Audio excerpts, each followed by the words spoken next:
नमस्कार दोस्तों। तो दोस्तों कैसे हैं आप सब। तो दोस्तों जैसा कि आप लोग जान रहे हैं कि अभी रेलवे ग्रुप डी का एग्ज़ाम चल रहा है और इसमें 4 से 5 करंट अफेयर्स के क्वेश्चंस आ रहे हैं। वो 2021 का भी आ रहा है, 2022 का भी आ रहा है। तो आप लोग अच्छा से करंट अफेयर्स का क्वेश्चन पढ़ते रहिए और इस चैनल पे जितना भी करंट अफेयर्स का वीडियो दिया हुआ है आप लोग अच्छा से देख लें। आपको एग्ज़ाम में बहुत ही ज़्यादा हेल्प होगा। और इस वीडियो में भी आज हम लोग करंट अफेयर्स के क्वेश्चन ही पढ़ेंगे। तो आप लोग अच्छा से वीडियो को देखें, लास्ट तक देखें। आप लोग यदि मेरे चैनल पे नए हैं तो चैनल को जरूर सब्सक्राइब कर लें और आपको यदि ये क्वेश्चंस अच्छा लगेगा तो वीडियो को लाइक कर दीजिएगा। ओके, तो दोस्तों चलिए वीडियो को शुरू करते हैं। और इस चैनल पे आपको जीके जीएस करंट अफेयर्स के क्वेश्चंस और एग्जाम से संबंधित कोई भी इन्फॉर्मेशन आपको हमेशा मिलता रहेगा। तो दोस्तों चलिए जल्दी से वीडियो को शुरू करते हैं। चलिए, तो दोस्तों पहला क्वेश्चन क्या है कि राष्ट्रीय कौशल विकास निगम यानी कि नेशनल स्किल डेवलपमेंट कॉरपोरेशन यानी कि NSDC ने किसके साथ मिलकर भारतीय युवाओं को डिजिटल कौशल विकास करने के लिए गठबंधन किया है। तो यह किसके साथ मिलकर किया है? ये आपका जो है राष्ट्रीय कौशल विकास निगम जो कि भारत सरकार के अंतर्गत आता है। यह आपको व्हाट्सएप के साथ मिलकर भारतीय युवाओं को ये डिजिटल कौशल विकास करने के लिए समझौता किया यानी कि गठबंधन किया। ओके, तो चलिए अब मतलब अगला देख लें। और ये आपका जो बहुत ही इंपॉर्टेंट क्वेश्चन है और इस टाइप का क्वेश्चन ही आपका आजकल ज़्यादातर एग्जाम में मतलब आ रहे हैं। ओके, किसके साथ ये गठबंधन किया है, क्या किया है, नहीं किया है, इस टाइप का क्वेश्चन बहुत ज़्यादा मतलब आ रहे हैं। ओके, आइए अब हम लोग देखें अगला बुक का नाम भी आ रहा है। तो सोचिए कि 2-3 इसमें जो बुक का नाम भी दे दें और स्पेशल भी होगा। तो जितना भी नया बुक आया है आपका जो 2021-22 में सभी का सभी आपका जो करवा देंगे। ओके, देखते हैं कोशिश करके। ये आपका जो है दूसरा नंबर क्या है, फियर सेली female the Dutee Chand story. तो यह एक पुस्तक का नाम है, फियर सेली female the Dutee Chand story. किनके द्वारा लिखी गई नई पुस्तक है? तो यह पुस्तक जो लिखे हैं वो कौन लिखे हैं? संदीप मिश्रा लिखे हैं। और यह एक तरह से जीवनी है किनकी? दूती चंद की। तो आप लोग तो जानते होंगे दूती चंद की मतलब जैसे भारत की एक धाविका है ना। अब आइए अब थोड़ा सा इनसे जो है रिलेटेड एक जो आपका बहुत ही फेमस क्वेश्चन है और मतलब ये स्टैटिक भी हो चुका है और आपका ये कभी भी मतलब जैसे किसी भी एग्जाम में आ सकता है, फ्यूचर में भी आते रहेगा। ओके, तो ये क्वेश्चन क्या है, विश्वविद्यालय खेल यानी कि वर्ल्ड यूनिवर्सिटी गेम 2019 में 100 मीटर के रेस में स्वर्ण पदक जीतने वाले प्रथम भारतीय कौन बने हैं? यानी कि ये जो है यूनिवर्सिटी गेम में कोई भी अभी तक स्वर्ण पदक नहीं जीता था भारतीय। तो 100 मीटर के रेस में स्वर्ण पदक जीतने वाली पहले भारतीय जो बने वो आपका कौन? दूती चंद बने हैं। और ये सेकंड भी दे दिए इसलिए कि आपका एग्ज़ाम में टाइमिंग भी पूछ देता है कि कितना सेकंड में ये दौड़ पूरा किए थे। तो ये आपका जो है ये 11.44 सेकंड में ये दौड़ आपका जो है 100 मीटर का दौड़ दूती चंद ने पूरा किए थे, है ना। और इसको आप लोग अच्छा से ये याद भी रख सकते हैं, 11-44 है ना, मतलब दोनों मेल खा रहा है। और ये आपका ये यूनिवर्सिटी गेम का आयोजन कहाँ हुआ था? तो इसका जो है आयोजन नापोली मतलब इटली में हुआ था, है ना। ये जो 2019 में हुआ था। और ये आपका जो है ये दूती चंद किस राज्य की हैं? तो ये आपका जो है उड़ीसा की हैं। ओके, तो आप लोग इतनी बात को अच्छा से ध्यान में रखिएगा। और ये मतलब जैसे किसके तरफ से गए थे खेलने के लिए? या उड़ीसा में एक जो है कलिंगा यूनिवर्सिटी है उसके तरफ से ये गए थे खेलने के लिए। कौन? दूती चंद। तो आप लोग अच्छा से ये ध्यान में रखिएगा। चलिए चौथा नंबर क्या है, stargazing the players in my life किस क्रिकेटर की पहली पुस्तक है? तो यह किस क्रिकेटर की पहली पुस्तक है? रवि शास्त्री की, है ना। आप लोग तो इनको जानते ही हैं, तो अच्छा से ध्यान में रखिएगा। इनका पुस्तक का नाम stargazing the players in my life. Okay, चलिए अगला देख लें। 5वां नंबर, WHO ने विश्व स्वास्थ्य संगठन है ने किस भारतीय को तंबाकू नियंत्रण के क्षेत्र में उपलब्धि के लिए WHO महानिदेशक विशेष मान्यता पुरस्कार से सम्मानित किया है? तो यह किसको किया है? तो पूर्व स्वास्थ्य मंत्री जो थे डॉक्टर हर्षवर्धन को। ओके, चलिए अगला देख लें। 6ठा नंबर, किस संस्था ने दुनिया भर के किसानों के लिए दुनिया का पहला नैनो यूरिया लिक्विड पेश किया है? तो यह किसने किया है दुनिया भर के लिए? ये आपका जो दुनिया का पहला है, तो अच्छा से ध्यान में रखिएगा। ये आपका जो किया है इफ़को भारत का है और इफ़को का पूर्ण रूप क्या है? Indian farmers fertiliser cooperative. Okay, तो अच्छा से ध्यान में रखिएगा। दुनिया का पहला नैनो यूरिया लिक्विड पेश किया है इफ़को के द्वारा। ओके, चलिए अगला देख लें। ये आपका 7वां नंबर, किस बैंक ने पे योर कॉन्टैक्ट सेवा शुरू किया है? तो आपका किसने किया है शुरू? ये आपका जो कोटक महिंद्रा किया है शुरू। तो आपको एग्जाम में इस टाइप का भी आता है कि ये सेवा किसने शुरू किया है, ये किसने किया है। तो आप लोग अच्छा से ध्यान में रखिएगा, पे योर कॉन्टैक्ट सेवा किसने शुरू किया है, कोटक महिंद्रा बैंक ने शुरू किया। ओके, चलिए 8वां देखें। 8वां क्या है, मैकएफी एंटीवायरस सॉफ्टवेयर के संस्थापक कौन थे जिनका निधन हो गया। तो यह जॉन डेविड मैकएफी। ओके, तो आप लोग अच्छा से ध्यान में रखिएगा। अगला देखें, 9वां नंबर, किस बैंक ने ये आरोग्यम हेल्थ केयर बिजनेस लोन शुरू किया है। तो ये आरोग्यम हेल्थ केयर बिजनेस लोन जो शुरू किया है state bank of India, SBI ने। ओके, चलिए अगला देख लें। क्वेश्चन नंबर 10, VVI, दिल्ली सरकार ने किसे दिल्ली खेल विश्वविद्यालय के प्रथम कुलपति नियुक्त किया है। तो आपसे ऐसे भी पूछा जा सकता है कि दिल्ली खेल विश्वविद्यालय के प्रथम कुलपति कौन बने हैं। तो ये आपका जो कर्नब मल्लेश्वरी बने। ओके, हाँ, तो अच्छा से ध्यान में रखिएगा। चलिए अगला देख लें। कर्नब मल्लेश्वरी को तो आप लोग अच्छा से जानते होंगे, है ना, भारतोल्लक है भारत के। चलिए 11 नंबर क्या है, किस राज्य सरकार ने मुख्यमंत्री कोविड-19 परिवार आर्थिक सहायता योजना शुरू किया है।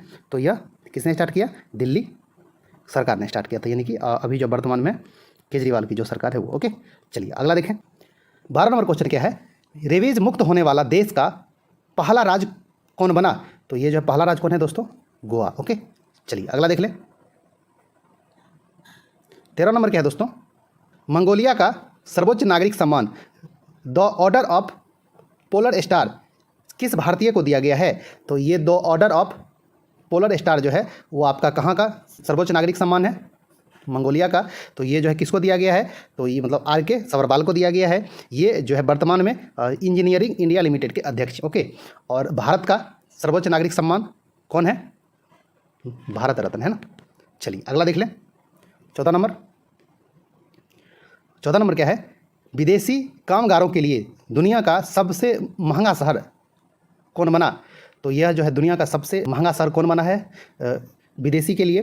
तो ये आपका जो है मतलब अशगाबाद बना है। ये अशगाबाद क्या है, तो ये आपका जो है तुर्कमेनिस्तान की राजधानी है। ओके, तो आप लोग अच्छा से ध्यान में रखिएगा, जो मतलब बाहर जाते हैं काम करने के लिए तो उनके लिए जो सबसे जो महंगा बना है शहर वो आपका ये वही अशगाबाद, तुर्कमेनिस्तान की राजधानी। ओके, चलिए 15 नंबर क्या है, व्हाट्सएप ने भारत में अपने भुगतान प्रमुख किसे नियुक्त किया है। तो भुगतान प्रमुख ये किसे नियुक्त किया है, मनीष महात्मे को नियुक्त किया है। ओके, तो आप लोग अच्छा से ध्यान में रखिएगा। चलिए अगला देखें। 16 नंबर। 16 नंबर क्या है, गोल्डन राइस को रोपण की मंजूरी देने वाला प्रथम देश कौन बना। ये जो दुनिया का प्रथम देश बना है गोल्डन राइस को रोपण की मंजूरी देने वाला, तो ये आपका फिलीपींस बना है। ओके, चलिए अगला देखें। फिलीपींस की राजधानी कहाँ है, मनीला, है ना। 17 नंबर क्या है, कौन सा देश दुनिया का सबसे बड़ा तैरता हुआ सौर ऊर्जा प्लांट स्थापित कर रहा है।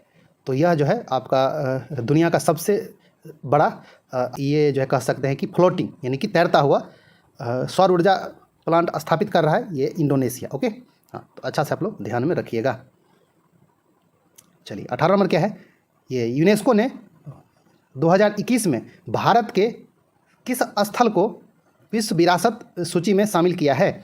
तो ये जो है दोस्तों 2021 में किसको किया है शामिल, ये धौलावीरा गुजरात को। और ये आपका जो है हड़प्पाकालीन स्थल है। आप लोग जैसे हड़प्पा काल पढ़ते होंगे तो इसमें आपका जो है धौलावीरा का नाम आता है। धौलावीरा कहाँ है, गुजरात में।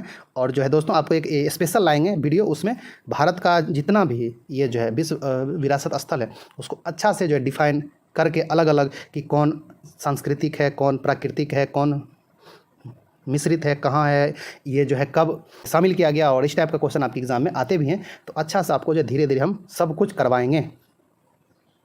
अभी थोड़ा धीरे धीरे, अभी थोड़ा मतलब नया चैनल है तो थोड़ा देख रहे हैं और ये टाइम भी नहीं अच्छा से मिल पा रहा है, तो उस हिसाब से आपका जो वीडियो आ रहा है, लेकिन अच्छा से अच्छा आपको जो कंटेंट देने का कोशिश करेंगे। ओके, ये चलिए 19 नंबर क्या है, स्वदेश निर्मित पहले किस विमान वाहक युद्धपोत को अगस्त 2022 में नौसेना में शामिल किए जाने की योजना है। कहने का अर्थ है कि यह जो है स्वदेश निर्मित देश के पहला जो है विमान वाहक युद्धपोत होगा। इसका जो नाम क्या है, विक्रांत। ओके, तो आप लोग अच्छा से ध्यान में रखिए। चलिए 20 नंबर क्या है, ये ब्रिटेन के किस पूर्व प्रधानमंत्री को ब्रिटेन की महारानी के द्वारा 2022 का नाइटहुड सम्मान से सम्मानित किया गया है? तो ये जो है ब्रिटेन के कौन से पूर्व प्रधानमंत्री हैं? Tony Blair. ओके, हाँ, तो जो है इनको ये नाइटहुड सम्मान से सम्मानित किया गया है ना, जो कि ब्रिटेन के द्वारा किया जाता है। नाइटहुड सम्मान पहले भी दिया जाता था, है ना। चलिए अगला देखें। आप लोग जो आज़ादी की लड़ाई में पढ़े होंगे कि किनको जो है ये नाइटहुड दिया गया, कौन जो है लेने से इनकार कर दी, ये सब क्वेश्चन आते रहते हैं। चलिए ये नंबर क्या है? इंडोनेशिया ने अपनी राजधानी जकार्ता से बोर्नियो द्वीप में स्थित पूर्वी कालीमंतन स्थानांतरित कर रहा है। इस नई राजधानी का क्या नाम होगा? नूसंतारा होगा, है ना। उसका जो नया नाम जो रखा है वो नूसंतारा। ओके, तो आप लोग अच्छा से ध्यान में रखिएगा। चलिए अगला देख लें। 22 क्या है कि भारत और इजराइल के राजनयिक संबंधों के कितने वर्ष पूरे होने पर 2022 में वर्षगांठ मनाई जा रही है? तो भारत और ये इजराइल का जो राजनयिक संबंध है इसके आपका जो है 30 साल कंप्लीट हो चुका है। यानी कि 29 जनवरी 1992 से ये जो राजनयिक संबंध स्टार्ट हुआ था और 29 जनवरी 2022 को 30 साल हो गए हैं। ओके, हाँ, तो ये भारत और ये इजराइल का, तो इस टाइप का भी क्वेश्चन भी आता है कि भारत और ये इजराइल का राजनयिक संबंधों के कितने वर्ष पूरे हुए? तो 30 वर्ष पूरे हुए। और आपसे कहीं जो डेट आ जाए तो अच्छा से ये ध्यान में रखिएगा। 29 जनवरी 1992 से 29 जनवरी 2022 तक 30 साल हो गया। चलिए 23 नंबर क्या है? कोरोना वैक्सीन के अनिवार्यता के विरोध में किस देश में हजारों ट्रक चालकों ने बहुत बड़ी संख्या में प्रदर्शन किया, जिसका नाम फ्रीडम कॉन्वे दिया गया है? तो यह कहाँ पे? कनाडा की राजधानी ये ओटावा में। और इस हड़ताल का नाम क्या दिया गया था? फ्रीडम कॉन्वे, है ना। चलिए, गणतंत्र दिवस के अवसर पर कितने बच्चों को प्रधानमंत्री राष्ट्रीय बाल पुरस्कार से सम्मानित किया गया? और ये आपका जो डाटा एग्जाम में भी आता है, तो आप लोग अच्छा से ध्यान में रखिएगा। प्रधानमंत्री राष्ट्रीय बाल पुरस्कार से टोटल 29 बच्चों को सम्मानित किया गया और इसमें से जो लड़का है 15 और लड़की 14। ओके, टोटल 29 को इसमें सम्मानित किया गया है प्रधानमंत्री राष्ट्रीय बाल पुरस्कार से। ओके, चलिए अगला देखें। 25 नंबर, आपदा प्रबंधन के क्षेत्र में उत्कृष्ट कार्य के लिए 2022 का नेताजी सुभाष चंद्र बोस आपदा प्रबंधन पुरस्कार गृह मंत्रालय के ओर से ये संस्थागत श्रेणी में किसे दिया गया? तो दोस्तों ये जो है अवार्ड आपका 2 ये श्रेणी में दिया जाता है। एक ये संस्थागत मतलब किसी संस्था को, और एक जो है व्यक्तिगत मतलब दिया जाता है किसी व्यक्ति को। तो संस्था में किसे मिला है? गुजरात आपदा प्रबंधन संस्थान को मिला है 2022 का नेताजी सुभाष चंद्र बोस आपदा प्रबंधन पुरस्कार। ओके, किसको? गुजरात आपदा प्रबंधन संस्थान को मिला है। अच्छा से आप लोग इसका नाम जो ध्यान में रखिएगा। और इसके तहत जो राशि दी जाती है वो 51 लाख की राशि आपका जो दी जाती है 51 लाख, है ना। चलिए अगला देख लें। ये 26 नंबर आपका जो इसी से संबंधित है। इसमें नेताजी सुभाष चंद्र बोस आपदा प्रबंधन पुरस्कार व्यक्तिगत श्रेणी में किसे दिया गया? तो ये आपका जो विनोद शर्मा को दिया गया है। ये अभी वर्तमान में सिक्किम आपदा प्रबंधन ये संस्थान के उपाध्यक्ष। ओके, तो आप लोग अच्छा से ये जो है दोनों नाम संस्था में गुजरात वाला को मिला है और ये व्यक्तिगत में सिक्किम आपदा प्रबंधन के ये जो उपाध्यक्ष आपका है विनोद शर्मा को मिला है। और आपसे ये पूछ दे कि यह अवार्ड जो किसके द्वारा दिया जाता है? तो यह अवार्ड जो गृह मंत्रालय के द्वारा दिया जाता है। और अभी जिसके मंत्री हैं कौन? अमित शाह, है ना। और इसके तहत 5 लाख की राशि व्यक्ति को दी जाती है और किसी संस्था को मिलता है तो 51 लाख की राशि, है ना। चलिए अगला देख लें। 27 नंबर, ये इफ़को द्वारा स्थापित इफ़को साहित्य पुरस्कार 2021 किसे प्रदान किया गया? तो दोस्तों ये जो है इफ़को साहित्य पुरस्कार 2021 श्री शिवमूर्ति को प्रदान किया गया है। तो इस टाइप का भी कुछ क्वेश्चन आपके एग्जाम में आते हैं कि कुछ साहित्य पुरस्कार का नाम थोड़ा मतलब हट के दे देगा, जो कोई ज़्यादा ये ध्यान में रखता नहीं है। और ये भी आपके इंपॉर्टेंट क्वेश्चन है, ये एग्जाम इस टाइप के क्वेश्चन आते हैं, तो आप लोग अच्छा से ध्यान में रखिएगा श्री शिव मूर्ति को। ओके, चलिए अगला देखें। ये जो मतलब ये इफ़को का तो पूर्ण रूप पता ही चल गया। और इसके तहत आपका जो राशि जो दी जाती है वो आपका 11 लाख की राशि। ओके, इस साहित्य पुरस्कार के तहत जो राशि है वो 11 लाख की राशि। ओके, चलिए 28 नंबर क्या है? 2022 में पद्म विभूषण कितने व्यक्ति को दिया गया? तो जो टोटल 4 व्यक्ति को दिया गया है। और जो है दोस्तों भारत का सर्वोच्च जो है नागरिक सम्मान आपका है कौन? भारत रत्न है सबसे बड़ा जो है वो भारत रत्न है। दूसरे स्थान पे जो आता है आपका जो है पद्म विभूषण आता है। तीसरे स्थान पर पद्म भूषण आता है और चौथे स्थान पर आपका जो है पद्म श्री आता है ना। तो इन चारों को अच्छा से आप ये रैंक वाइज ये ध्यान में रखिएगा, क्योंकि ये एग्जाम में आता है कि दूसरा सर्वोच्च जो है नागरिक सम्मान कौन है, तीसरा कौन है, ये इस टाइप का आता है। तो ये पद्म विभूषण जो है आपका ये दूसरा सर्वोच्च नागरिक सम्मान है भारत का, है ना। तो जो इस बार जो दिया गया है 4 आदमी को दिया गया है, तो आप लोग अच्छा से ध्यान में रखिएगा। और ये पद्म भूषण कितने व्यक्ति को दिया गया है? 17 व्यक्ति को, यानी कि आपका जो है 4 और ये हो गया 17।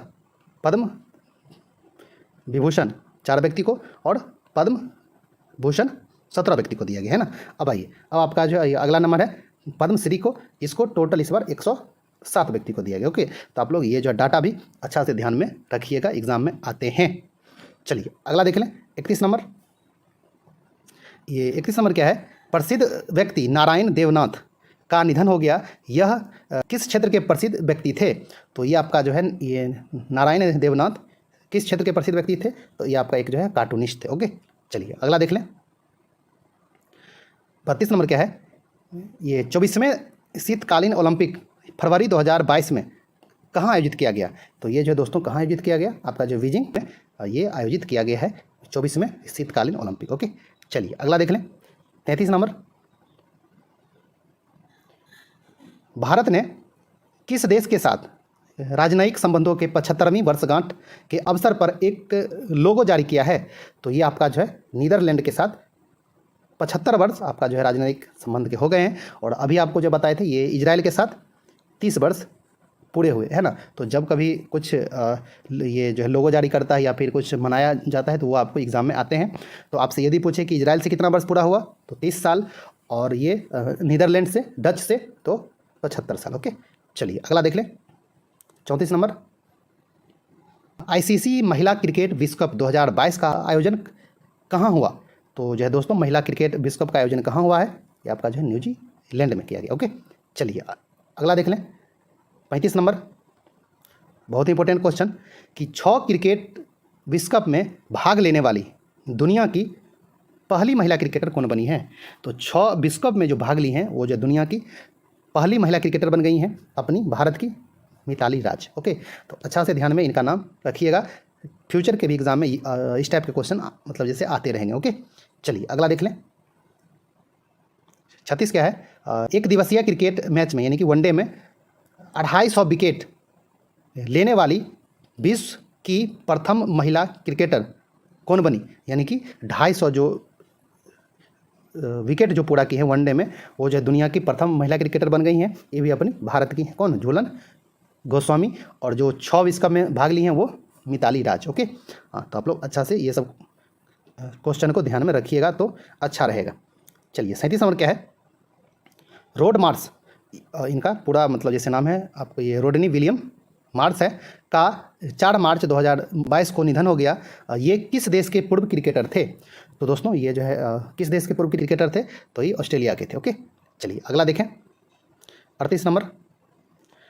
विशाखापत्तनम में आयोजित नौसैनिक अभ्यास स्लाइनेक्स भारत और किस देश के बीच आयोजित हुआ? और ये जो है दोस्तों हमेशा मतलब ये इसी नाम से ये आयोजित होता है, भारत और श्रीलंका के बीच। ओके, स्लाइनेक्स कहीं नाम से, और आपका ये इस बार भी किया गया है कहाँ पे? विशाखापत्तनम में। ओके, चलिए अगला देख लें, 39।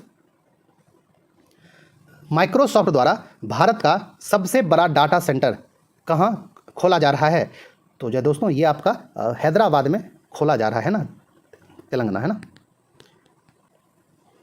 40 नंबर। किस मंत्रालय ने डोनेट अ पेंशन पहल की शुरुआत की है? तो ये डोनेट ए पेंशन पहल की शुरुआत किसने की है? तो ये आपका जो है श्रम मंत्रालय ने स्टार्ट किया है। ओके, चलिए 41 नंबर क्या है दोस्तों?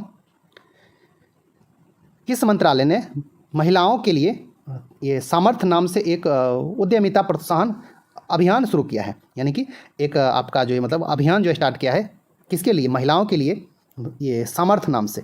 तो आप इसको थोड़ा अच्छा से ध्यान में रखिएगा, ये किसने स्टार्ट किया है? सूक्ष्म लघु और मध्यम उद्यम मंत्रालय ने यह स्टार्ट किया है। ओके, चलिए अगला देख ले, 42। ये किस राज्य सरकार ने महिलाओं के लिए कौशल्या मातृत्व योजना शुरू की है? यानी कि महिलाओं की सहायता के लिए एक जो है योजना ये स्टार्ट किया है, कौशल्या मातृत्व योजना। किस राज्य सरकार ने? ये आपका जो छत्तीसगढ़ ने शुरू किया। ओके, चलिए अगला देख लें। 43 नंबर, किस राज्य सरकार ने महिलाओं के रोजगार के लिए महिला @कार्य, यानी कि आपका ये इंग्लिश में लिखेगा वुमेन @वर्क कार्यक्रम शुरू किया है? तो यह महिलाओं के रोजगार के लिए किया है शुरू। तो ये कौन सा राज्य है? आपका कर्नाटक शुरू किया। ओके, तो अच्छा से ये सब आप लोग ध्यान में रखिएगा, रिपीट करके देख लीजिएगा तो एकदम जो कंठस्थ याद हो जाएगा। चलिए, ये भी बहुत इंपॉर्टेंट क्वेश्चन है। किस राज्य सरकार ने महिलाओं के अंतर्राष्ट्रीय एवं राष्ट्रीय क्षेत्रों में महत्वपूर्ण योगदान के लिए सुषमा स्वराज पुरस्कार की घोषणा की है? यानी कि सुषमा स्वराज पुरस्कार जो दिया जाएगा वो आपका हरियाणा सरकार के द्वारा दिया जाएगा। और यह किनको दिया जाएगा? जो ये अंतर्राष्ट्रीय और जो राष्ट्रीय क्षेत्र में महत्वपूर्ण ये योगदान देंगे उन महिलाओं के लिए ये सुषमा स्वराज पुरस्कार जो दिया जाएगा। और किसके द्वारा? हरियाणा सरकार के द्वारा। ओके, चलिए अगला देख लें। 45, तीसरा राष्ट्रीय युवा संसद का आयोजन कहाँ हुआ? तो ये जो है आयोजन कहाँ किया गया है? आपका नई दिल्ली में। ओके, चलिए अगला देख लें। 46 नंबर, बहुत ही अच्छा क्वेश्चन। भारत का पहला विश्व शांति केंद्र यानी कि वर्ल्ड पीस सेंटर का स्थापना कहाँ किया जाएगा? ये घोषणा हो चुकी है और यह भारत का पहला होगा। ये आपका जो है गुरुग्राम हरियाणा में इसका स्थापना किया जाएगा। ओके, चलिए अगला देख लें। 47 नंबर, ये भी आपका अच्छा क्वेश्चन है कि राष्ट्रीय टीकाकरण दिवस, नेशनल वैक्सीनेशन डे या फिर नेशनल ये जो इम्यूनाइजेशन डे कब मनाया जाता है? ये 16 मार्च को मनाया जाता है। और अभी जैसे कोविड का ये टाइम है तो थोड़ा इसलिए ये जो इम्पोर्टेंट है तो इसको अच्छा से आप लोग ध्यान में रखिएगा। ओके, हाँ, 16 मार्च को। और इसका इस बार थीम क्या था 22 में? तो दोस्तों इस बार इसका थीम था वैक्सीन्स वर्क फॉर ऑल, यानी कि टीके सभी के लिए काम करते हैं। तो आपसे आए कहें कि जो राष्ट्रीय टीकाकरण दिवस 2022 का थीम क्या है? तो वैक्सीन्स वर्क फॉर ऑल इसका थीम था। ओके, चलिए अगला देखें। 49 नंबर क्या है कि राष्ट्रीय परिवार स्वास्थ्य सर्वेक्षण 5 के अनुसार मिशन इंद्रधनुष के तहत टीकाकरण करने में सबसे अव्वल राज्य कौन रहा? तो ये टीकाकरण करने में सबसे अव्वल राज्य कौन रहा? तो ये आपका जो है ओडिशा रहा है। ओके, चलिए अगला देख लें। 50 नंबर कि हाल ही में रुपिया बांदा का निधन हो गया, यह किस देश के पूर्व राष्ट्रपति थे? तो दोस्तों यह जो है आपका जाम्बिया के पूर्व राष्ट्रपति थे। ओके, कौन? रुपिया बांदा। ओके, चलिए तो आप लोग अच्छा से ध्यान में रखिएगा। और इसका जाम्बिया की राजधानी लुसाका। और अब ये अंतिम क्वेश्चन कि छात्रों के लिए युवा वैज्ञानिक कार्यक्रम युविका किसके द्वारा आयोजित किया गया है? और ये जो किसके द्वारा आयोजित किया जाता है? तो यह इसरो के द्वारा आपका हर साल ये आयोजित किया जाता है छात्रों के लिए। ओके, तो दोस्तों इस कार्यक्रम का नाम क्या है? युविका। ओके, तो आप लोग अच्छा से ध्यान में रखिएगा। तो ये जो है आपका टोटल 51 क्वेश्चन था। आपको ये सभी का सभी क्वेश्चन कैसा लगा? अच्छा लगा होगा तो जरूर जो वीडियो को लाइक करें। आप यदि मेरे चैनल पे नए हैं तो चैनल को जरूर सब्सक्राइब करें। आपको करंट अफेयर्स का, जीके जीएस का और एग्जाम से संबंधित अच्छा इन्फॉर्मेशन आपको हमेशा मिलता रहेगा। तो दोस्तों मिलते हैं एक अच्छा सी वीडियो में, तब तक के लिए धन्यवाद, नमस्कार।